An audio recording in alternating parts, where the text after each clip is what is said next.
What's the bartender's name? Molly. Hey, Molly. Can I get another Coors Light? Cool. These drunk girls in the background. Yeah, I know. Just So, all right, I'm on the balcony at Hamley's. We just locked ourselves out. Trying to find someplace quiet. Acoustic Noise downstairs playing. So, but anyways, I'm here with J.D. Kindle from the Eastern Oregon Playboys. So I always feel like I say that wrong. You say it right? no, you're all right. Eastern Oregon. Because I think Playboys. because you write for the East Oregonians, and sometimes I want to call you like the East Oregonian Playboy. Yeah, and then I work for the Oregon East Symphony. So Yeah. it's just like all these A lot of different East in Oregon. yeah, every combination possible. But yeah.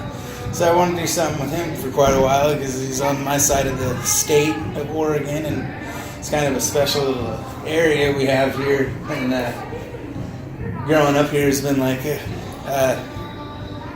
somewhat of a challenge for me in some ways, as far as being like musical, anyways. Just because, especially when we were kind of young. When I was younger, anyways, the internet wasn't around quite yet, so there wasn't a lot of music to be heard unless it was MTV or VH1 and shit. Even we didn't have MTV for a long time in Hebner, you know. It'd be a satellite dish to get that. So, but yeah. So, anyways, I was just thinking like maybe we'd get into how you got into music in a rural area, because I know you were into like Modest Mouse and a few other of those indie kind of bands, which is kind of rare around here, Yeah. As far as like playing music, I started, I took lessons when I was a kid, so I always kind of had some exposure to it. Did high school marching band and all that. And that was cool. Yeah, no, it's a good way to start. I feel like, not to keep talking about myself in your interview, but one of the things that held me back a lot is I didn't ever do band, so I learned how to play on my own, and I feel like if I would have taken band, it would have been a lot easier on me to be a better musician, I think, just in general, because most of the people I know that started out in band that are guitar players now or musicians now are a lot better off for it, I think. Yeah, it's possible. Yeah, you most likely will learn a lot of transferable knowledge, there's something about playing a sax that you can kind of shift over to a guitar. But I feel like I have pretty mainstream tastes, as a kid, just like Van Halen and Aerosmith, and then stuff that was on MTV when I was finally exposed to it. Mm-hmm. But thankfully, I came of age at a time when there was like some kind of semblance of alternative culture on MTV. Mm-hmm. I mean, you could make arguments about, well, it really wasn't alternative culture. Yeah, it was still corporate culture. Even though Nirvana was on Warner Brothers, didn't really make them alternative. But I think the ethos was there, and so I think, that was attractive to me. And then, of course, the internet started happening in late '90s, and so. Just through my curiosity, my friend's curiosity, we started figuring out, that there was this world of music out there, that was just not part of this larger national sphere, but something that could be localized.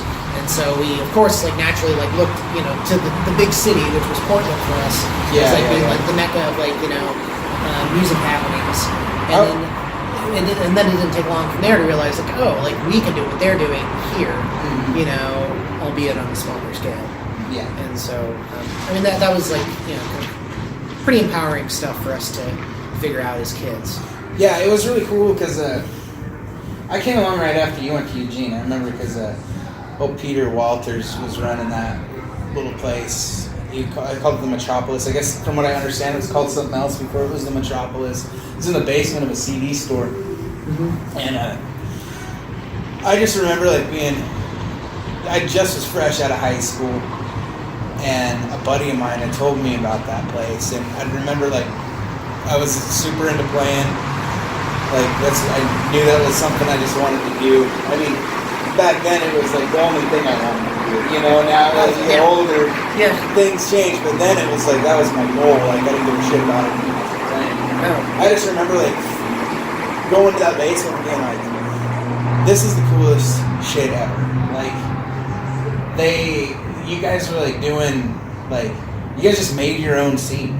You know, it's like, when you paint the picture in your head, you like paint it like, oh, well, you go and you practice a bunch and you get really good, and then you go and you get a demo done and you send it out to clubs and whatever. But like, it was just a bunch of kids in a fucking basement. Yeah, we're gonna make our own club. Yeah, running your own sound. You know, taking whatever donations you could get at the door, and I saw a lot of good bands, man. So at the Spine there, that was some of my first. We went into like the Gorge to Ozfest and shit like that. And that was like the first club shows I've ever been to. You know, yeah. There's something more raw and immediate about that. Yeah, that shit changed my life.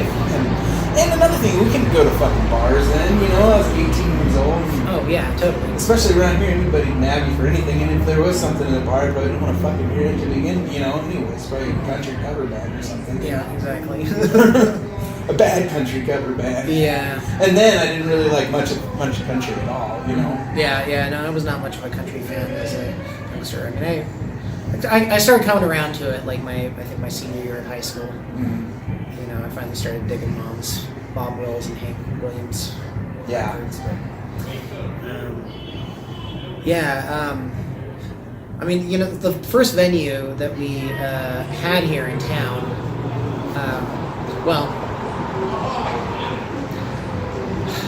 yeah, I don't know. It's funny, like you call it the first venue, because there was when I started getting involved in what was the Pendleton underground scene at the time, when I was a senior in high school, there was a friend of mine named Ryan Beach who had a rehearsal space in the basement of a building downtown, which was called the Dungeon. You know, probably not a very creative name, but at the time, but I mean, it really felt like one. And so that was a place where us kids that were like somewhere in their late teens, early 20s, folks that would stick around going to community college, we'd go down there and play music, like some kind of indie rock, and sometimes drink beer, smoke pot. And then the first time we tried to have a show there, we put flyers up around the high school, and it got shut down by the fire marshal. So we were very resourceful, and somehow one of us had a key to the old Christian Science church, and so we were able to throw a show there on the fly. And then after that, we ended up moving out to this old truck bay on the west side of town called Floyd's Truck Bay. That's right. I remember hearing about that, actually. Didn't you guys just put a bunch of people out there, didn't you? Yeah, and that was our first experience of like bringing out-of-town bands. Like our friend Gwen, whose parents owned the truck garage there, she had lived in Portland before, so she brought with her like this experience of like being a part of a very vibrant like DIY all ages scene in Portland. So she ended up finding this, like one time she went to Portland and found a demo CD of Music Millennium and brought it back, and there was contact information for this band called Room 101. They were kind of like this Radiohead-esque type band, and so we ended up calling them, and to our surprise, they agreed to come out to Pendleton for no pay. Just the promise of an adventure, and so once again, that was just like another like empowering moment for us. Like, oh, like we can actually do this. Yeah. And and it's kind of guided, I think, for me, it's guided a lot of my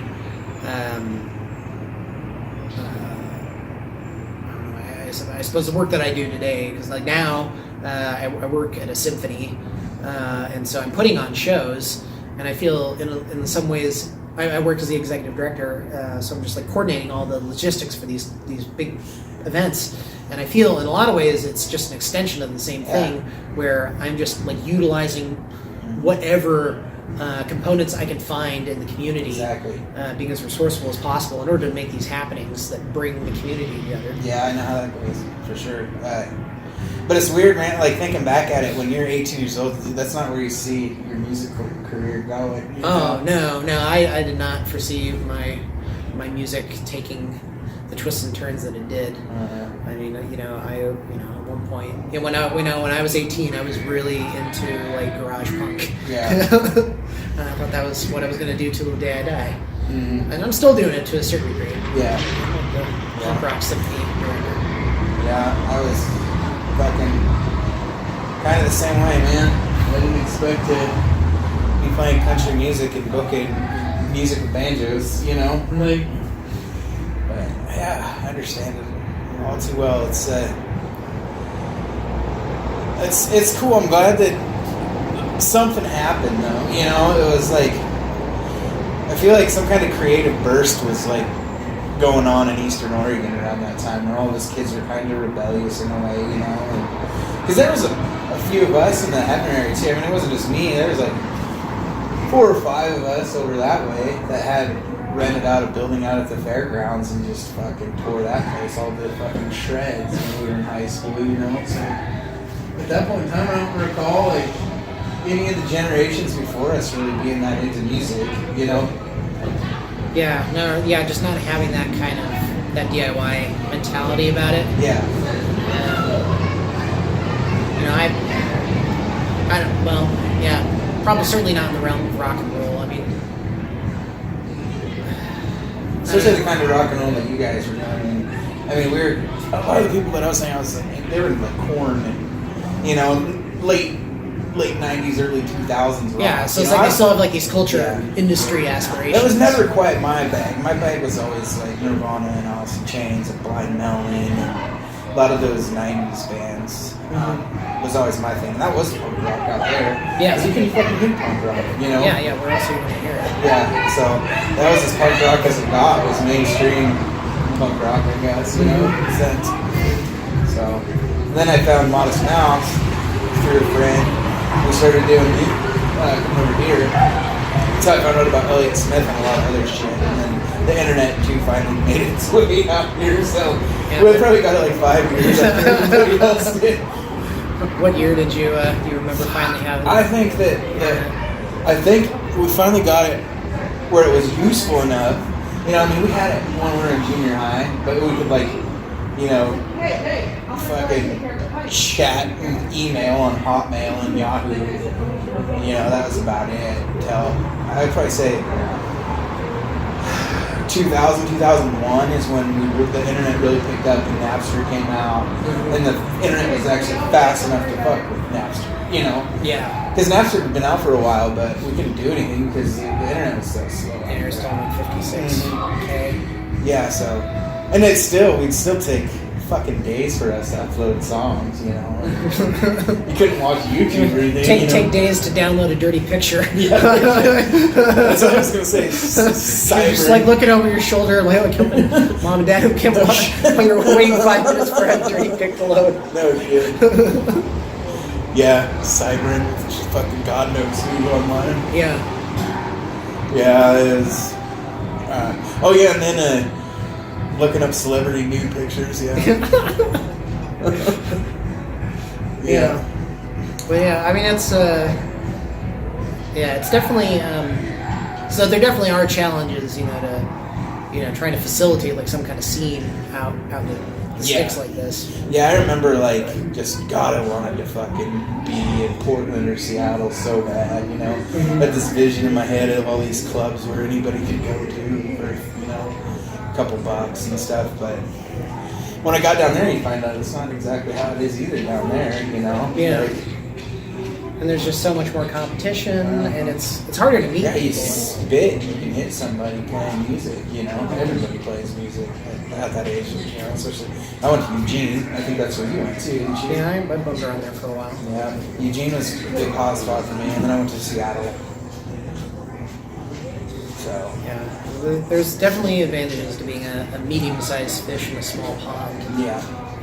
And it being a pond that you grew up in, like, you end up, because you end up knowing everybody, Yeah. it's just easier to get things done because you know where your resources are located. With me, I mean, I don't know about you. You're probably a little better kid than me, but fuck, man, I came from like I was raised by a single mom that was a bartender, you know, so she was working till 2, 3 in the morning, and I was just running around town raising hell with all my friends. So fucking the community fucking hated me for a long time. Like I was a bad kid. Well, they probably had to temper it since your mom was their bartender. Yeah, a little bit, yeah. Because then, shit, I was like selling pot to all their good little kids and stuff like that. So, yeah, I got like a bad rep. So I went away, kind of, when I left and came back. you know. But I'm still known as a bit of a rebel over there. Yeah. I'm always going to do something somebody doesn't like. You know, fuck half the like. I don't know, probably a quarter of the town hates Ruckus and the Please. You know. You can't please everybody. I don't know. I was really impressed the first year I went to Ruckus in the Boonies because there was like this really interesting cross section of Hepnerites there. Mm-hmm. You know, you had the grandma and grandpa, and you had the rednecks, and you had like little kids, and like. Then there was out of towners too. There's a pocket of out of towners that come. But yeah, they all mix together, and it's pretty cool because yeah, everybody like some people bitch about it, but then they still come out because it's the only thing going on. Yeah, right. Yeah. You know how many $10 bills I've taken, and people go, really, $10? Like, yeah, give me it. I know you're going in. Yeah. This is probably the most pussy you're gonna see all year. Yeah, that's probably true. That's not your sister. This is shit you've been drooling for fucking 2 years, you know? Yeah, so. But yeah, so what brought you back here, anyways? Well, the pattern of my life has been to I leave and then I rebound back and I go somewhere else and rebound back.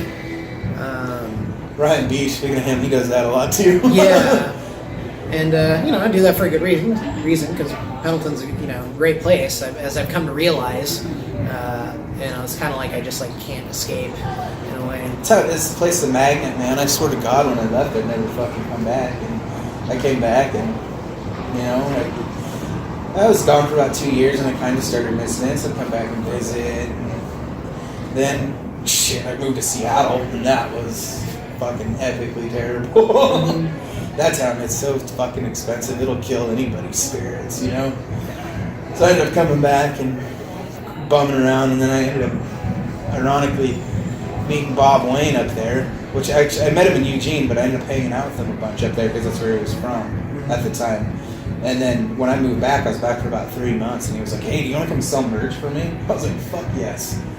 Like, get me the fuck out of here. So I was on the road with him for about a year, and then I did the dog bite thing, got my name on the road with him, and went and toured around there. So that's kind of how I got my start. But I always go back, because it's home base now, Mm-hmm. But part of me now even still would fucking pack up and leave if the right thing came along, but I'd probably still end up back eventually, Yeah, well, you don't. Sometimes you don't claim the ground claims you. Yep, exactly. Yeah, that's a good way to put it, man. Like, it's a really good way to put it. Yeah. Well, it's like the longest relationship I've ever had in my life has been with my band, the Eastern Oregon Playboys.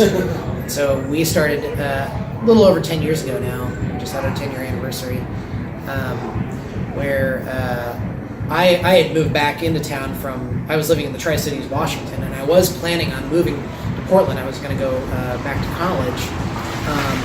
But then I moved back here because my father got sick, and so I came here to take care of him, to see him through his last days. And then while I was here, I ended up starting a band with some friends of mine. Keep yourself sane?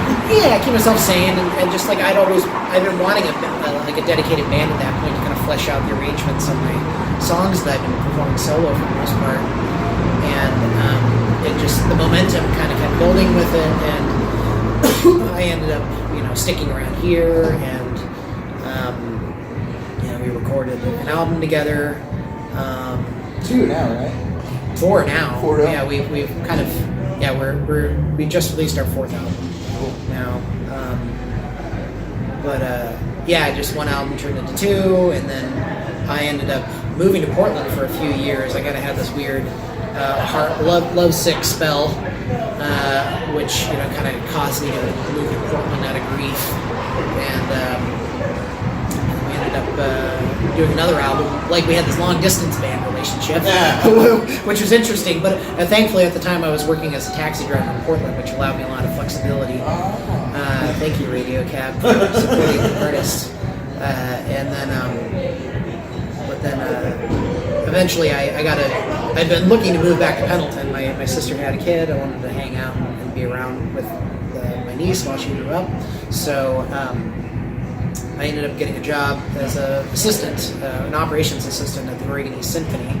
And so I had like a requisite background, even though it wasn't in classical music, but I understood a lot of the same concepts as far as like concert production, and just how. Around here, you gotta take what you can get. A lot of times, somebody's passionate about music. Yeah, and it was a part-time job working in the arts, and it offered, and it was great because it was part-time, because it offered me the flexibility to go out and play my own shows too, and so that ended up, just morphing into me being turned into being the executive director of the symphony, which is basically the same thing I was doing, just more responsibility, I guess. I was already being groomed, apparently. Yeah. When I took the job, but so that is what brought me back, from my most recent sojourn. So I don't know. I'm not planning on leaving anytime soon, just because I have so many projects in the works right now that I got to see through to fruition. But, talk about this. What's the magazine thing? Oh, Honey Mushroom. So I've started this. It's kind of like a publishing outlet for arts and culture happenings from northeastern Oregon. And so initially I had envisioned it as a record label, and the first installments were cassettes, and the third installment is actually a zine, which compiles art and poetry and short stories from folks residing in the region of northeastern Oregon. And so that's kind of my project that I have going on right now, is on top of everything else is this kind of curatorial project that just really kind of tries to build a composite together a cultural identity of kind of what's happening in the alternative scene of northeastern Oregon, if you will. But it's called Honey Mushroom because that is the name of a local organism. There's a giant, the world's largest organism is the honey mushroom, which is a fungus that spreads over 2,500 acres up in the Blue Mountains. What? Yeah. And it's it spreads rhizomatically, so it has this root system in the ground, kind of that, and then every so often little strands of mushroom clumps of mushrooms will pop up, where there's some food for them to eat. And so I figured that's a fitting metaphor, for this this publishing outlet. It's documenting what's happening underneath the surface that occasionally kind of comes up. And it's just kind of feasting on rotting material. It's got a really old school vibe to it too. I really like that. It's it's not a lot of flash and glamour internet bullshit involved. It's I love that you can pick. It's too many people just push it on the internet nowadays. I like shit that you can still pick up and read and feel and Yeah, and this thing is I'm trying to make it also a non or a post-internet type of entity. It probably sounds really pretentious, but I don't want to have a web presence. I don't want to have any kind of social media presence. Don't want to have a website. People that are contributors want to, post stuff about it. That's fine, but I don't want it to live on the internet. I'm kind of interested in this idea of, everything is being exploited by the internet now.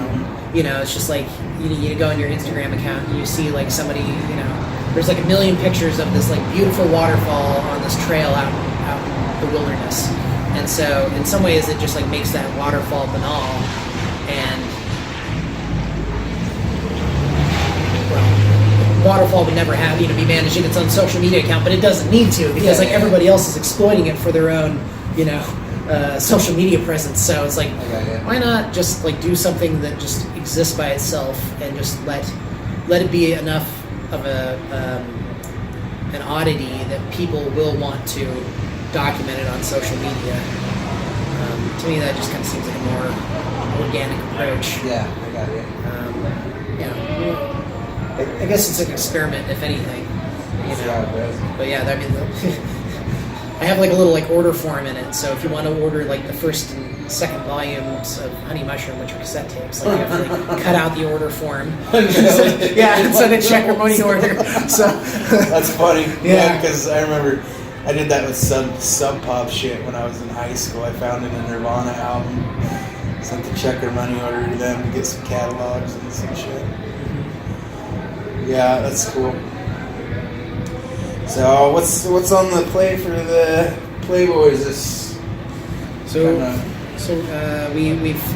We're it's kind of been a slow drip of an album release. Like it first showed up in the jukebox down at the Packard Tavern, and then I was like selling pre-release copies, without the jackets. We're only doing it on vinyl, and then and now we finally got the jackets, so it's a complete thing. And we have a big album release show scheduled in April. We rented out the local concert hall, and we're going to do this big production where we play the album from front to back, and we're going to have like moving set pieces and like lights and fog machine and actors on stage, but it'll be like rock and roll community theater. Right on. When is that? April 27th, Friday, April 27th at the Vert. Son of a bitch! I think I just tried to book this guy playing at Great Pacific that night. Well, they're else out. Great Pacific will. We're trying to tap them to be serving the food and alcohol at the event. So that's a Friday night then? Friday night, yeah. Okay. We wanted a Saturday, but the space is compromised. Shit. So, it'll be pretty interesting show. I mean, we didn't really. The album is not, intended to be like kind of this Pink Floyd production, like where it's supposed to be telling a story, but we're just kind of building something around it. Like there's a lot of, a lot of cool images in the album. Like in the first song, it's kind of all about like driving late at night and listening to the radio, like stuff like Coast to Coast. And so there's like one in the song talking about alien abductions, so we're gonna have like a little like UFO on a stick, being. You don't want to give too much away. Yeah. That's a teaser. That's only track number 1. That's pretty fucking 12 bad. songs. So. You're a madman, dude. Like fucking. Yeah, you're. For anybody who hasn't seen him, he's an entity on his own. Like I can't even describe like. I can't even compare you to anybody really, like that's cool to me that I can't. Huh? I will take that. I mean it is every bit of a compliment, because it's not like I can say like, oh, he's like this, Mm-hmm. like even when it comes down to a music genre, like. Some people, I remember when I first started hearing about you, people be like, oh, he's like country. Like, when I heard you first play at Woodstock, I was like, this is not fucking country. There's like bicycle fucking wheels on the stage, and this dude's walking around with the trumpet, like marching around. Like, this is not fucking country. Like I don't know what it is, but it's not country. But yeah, a lot of people will say that. I mean, I would almost say, like, I feel like it's a little more jazzy, too. Like, it's like a little bit jazz. And I think a lot of you can go from one extreme to the other a lot of the times too. Like I've seen you do some real traditional stuff in your solo sets, and then when you're with the band, you do some really, really crazy shit sometimes. I mean, what's a typical? It's been a while since I've seen you with the whole band. But what's like a typical lineup for you guys as far as music, instruments go? Well, I don't know. Things have been getting distilled over the past couple of years. Maybe being done out of convenience. Like we used to, Oh, it's a bitch to travel with a bunch of shit. Yeah. So it's kind of nice just to have only one instrument. But, yeah. We typically, will be at a bare minimum, it'll be 2 guitars, drums, and bass, and everybody's singing. But, and then Peter plays saxophone, and then occasionally plays vibraphones and hand percussion, and I'll play piano. That's right, I knew there was a fucking piano somewhere.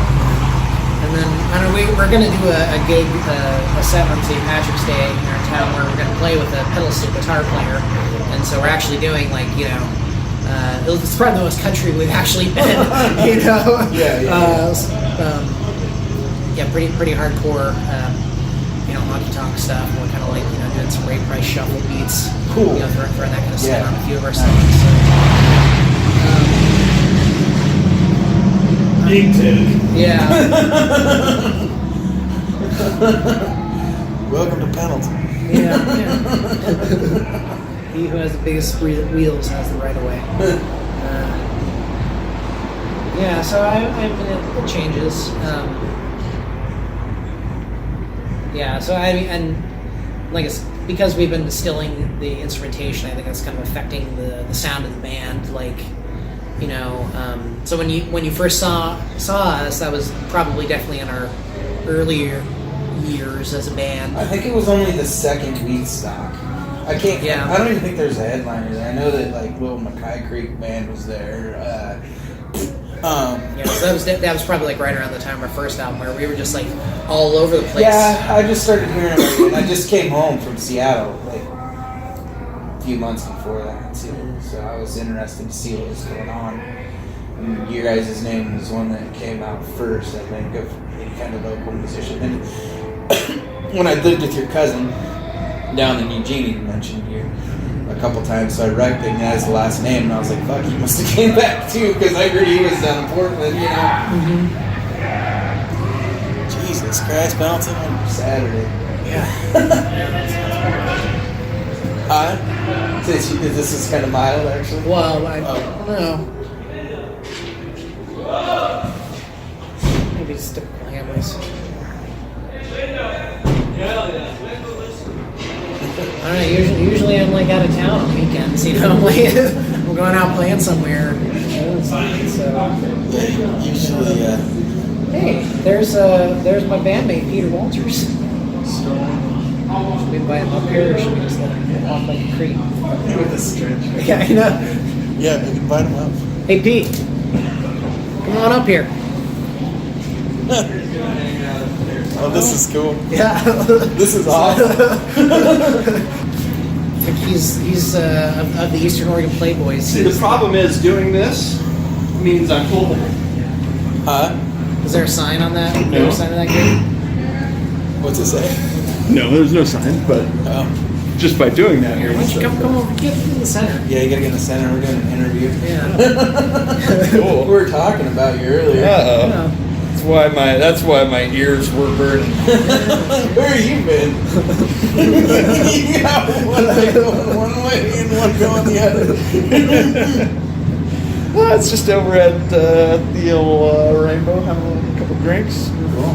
Actually, I nursed one drink for a really long time, and then all my friends left, and I was sitting there reading Twitter, and I was like, okay, I gotta leave. Yeah. So what do you guys? No, really, what are you guys doing? Doing an interview. Oh shit! I didn't even notice that. Yeah. We were talking about it. Damn, I'm glad now they can read Yeah. Yeah, no, we will. Then we saw you walking with your trench coat.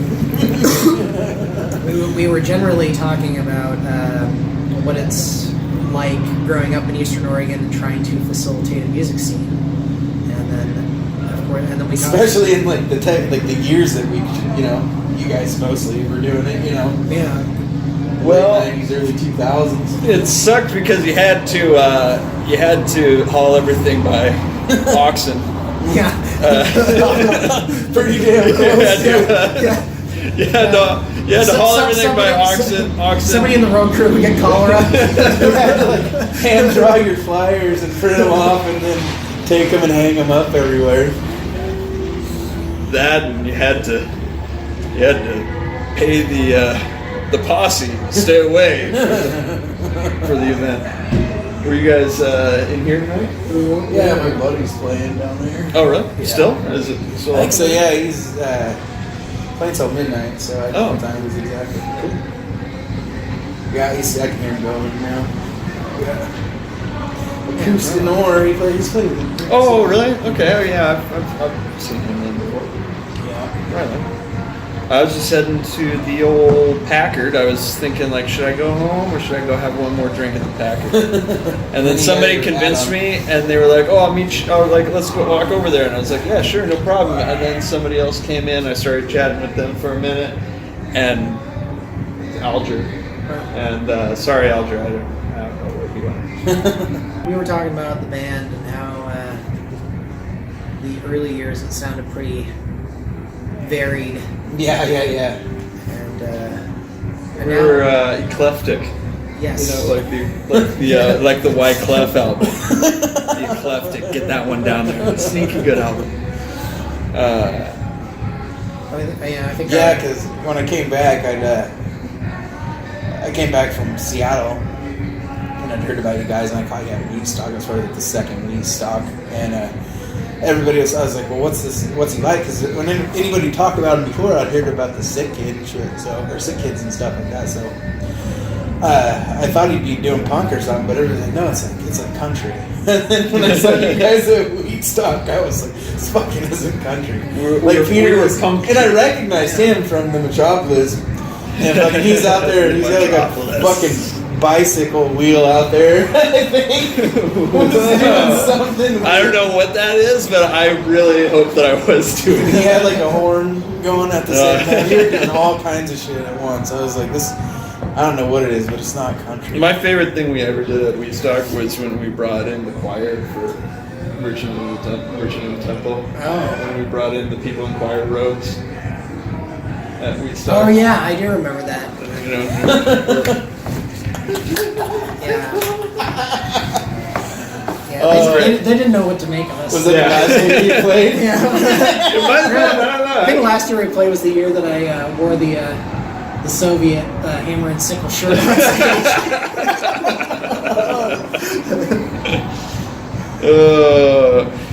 JD's always made sure to advocate for the people, for the proletariat when we play. You know, we may sound bougie, but we're all proletariat. You know.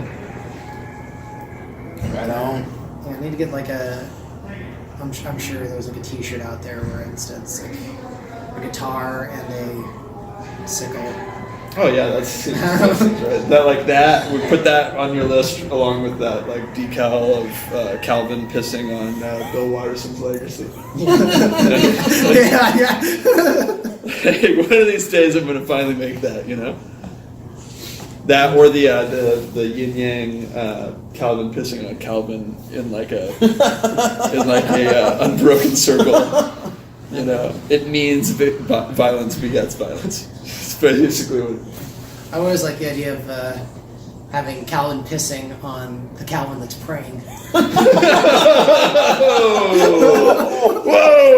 Whoa! That's genius. That's got to be done already. Like I'm gonna Google that. Yeah, you just get 2 decals and. Oh my right God, now, that is so fucking genius. JD. Right now, Alamo and Enterprise and Hertz are all like pulling their discount out of the program. Yeah. Calvin, Sorry, CalvinDecals.com is holding their endorsement. Yeah. Nobody's gonna watch this anyway. So don't worry about it. Well, I am now that I know I'm in it. I'll tag you. Yeah, You actually have social media, so I can tag you. Yeah, JD. He's got Instagram though. It's so good about not having social media because and I have a good reason too. It's because basically our entire lives, anytime anybody can't get a hold of JD, they come to me. And so it was like when JD JD changes his cell phone number, and like for like months I was getting phone calls from people like, "Hey, I'm trying to call JD, but I don't think I have his number. Do you have his number?" I'm like, "Yes." And then like JD gets off Facebook, and everybody's like, "Hey, is JD on Facebook anymore? I'm trying to get a hold of him." It's like, ugh. Yeah, it's liberating. Yeah, for you. For me, yeah. Oh well. Yeah. Well, cool. Well, am I going to see you guys at the Packard later? I'll probably head home, but I don't know. Yeah. I think I roped JD into coming out. I don't think he was going to until I told him I was coming to town. I haven't seen him since he got the plague. Yeah. Oh, he didn't tell you he got the plague, No, did he he? No. we were gonna do it last time we were in town down at when Missy Mouth had their album release, but I kind of was unprepared. I should have. I was just doing nothing all day, so I should have been more prepared. Then I hop in the car. I'm like, I forgot fucking everything except my phone, which is gonna be great. So I can't do it without that little stand thing. It's kind of a pain in the ass to do it without somebody behind it, actually. Yeah. But That makes sense. yeah, it turns out pretty good for just a little phone. God, that jacket's really nice. I like it. Yeah, thank you. And you know what? It is a vest, like the arms, like the unzip. They unzip? Yes. Cool. Yeah, I'm not gonna do it right now. It's cool. Vintage. Rad. Yeah. All right. Well, I'm gonna sneak out of this little All right. contraption. See you guys. Good to see you. Aaron. Yeah, you too, buddy. Take it easy. You too. Yeah, we'll probably wrap this up. It's getting chilly. Yeah. So, Yeah. Well, was there any? Take it easy. yeah, you too, buddy. Just like maybe plug the rest of your shows. I mean, just shoot out your tour dates or your Sure. show Well, dates. what do I got coming up? Well, I'm in the middle of booking a European tour, so if you're in Holland, Germany, or Croatia this June, keep an eye out for me. Dates to be determined. In the short term, there will be the band and I will be performing April 7th at the Emerald of Siam in Richmond, Washington, as part of the Tom Venosa Dara. benefit show. Love Dara. Love Dara, love Tom. And then our album release show April 27th at the Bird Auditorium in Hamilton. And then, I'm just kind of laying low. I've got little miscellaneous solo gigs here and there. Yeah, weren't you playing the Great Pacific solo at some point? Yeah, I got a gig at the Great Pacific on Friday, March 2nd. And then I have a standing residency at Semioti's, which is the Italian steakhouse over yonder. I play there the second to last Saturday of the month. It's kind of a lounge set. It's pretty mellow. Play a lot of country and jazz. And then the old folks leave, I'll play Misfits songs. Yeah, so were you in a big Misfits cover band too? Yeah, it was. That's how I kind of, got a bunch of Misfits songs in my repertoire. The last time I lived in Portland, while I was, maintaining this long-distance relationship with the Playboys, I was kind of cheating on them with another band called Dollywood Babylon, and we were a honky-tonk style Misfits cover band. That's fucking rad.